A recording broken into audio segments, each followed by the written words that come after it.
CM Revanth Reddy సార్కు ఉత్తమ్ కుమార్ రెడ్డి సార్కు full competition నడుస్తుందంట. అసలు ఆ పోటీ ఏటి? రేవంత్తో ఉత్తమ్ ఎందుకు పోటీ పడుతున్నారు, ఎందులో పోటీ పడుతున్నారో చెప్తున్నారు హరీష్ రావు సార్. నమస్తే సార్, చెప్పండి. ఉత్తమ్ కుమార్ రెడ్డి రేవంత్ రెడ్డిని మించిపోతున్నాడు. అవునా?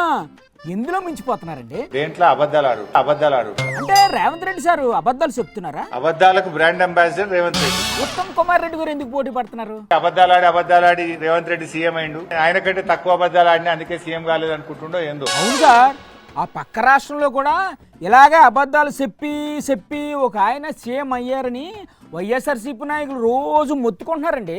అబద్ధాలకు బ్రాండ్ అంబాసిడర్ రేవంత్ రెడ్డి అయితే ఆ బ్రాండ్ అంబాసిడర్ కు తాత ఈ ఉత్తమ్ కుమార్ రెడ్డి తయారైపోయింది. బ్రాండ్ అంబాసిడర్కే తాత అంటే మరి రేవంత్ రెడ్డి సార్ దాటేసిపోయి ఉంటారు. ఆ గోబల్ సెంట్ ఆయన బతుకుంటే ఉరి పెట్టుకుంటుండే ఉత్తమ్ కుమార్ రెడ్డి అబద్ధాలు చూస్తే అబ్బా వీడియో కూడా మించిపోయింది అనుకుంటున్నాను. ఇవాళ ఉత్తమ్ కుమార్ రెడ్డి గారిని తగులుకున్నారెడ్డి సార్. మాట్లాడితే అబద్ధాలే. ఏటి అబద్ధాలు?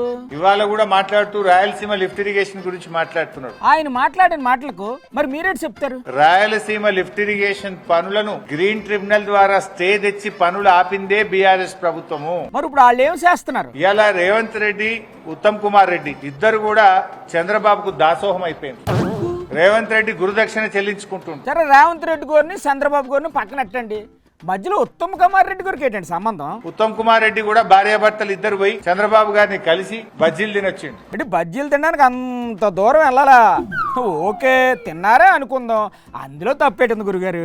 మాట్లాడితే పైసలు లేవంట. ఖజానా మొత్తం ఖాళీ చేసి వెళ్ళిపోయారంట. మీరు ఎవ్వులో అప్పు ఇవ్వడం లేదంట.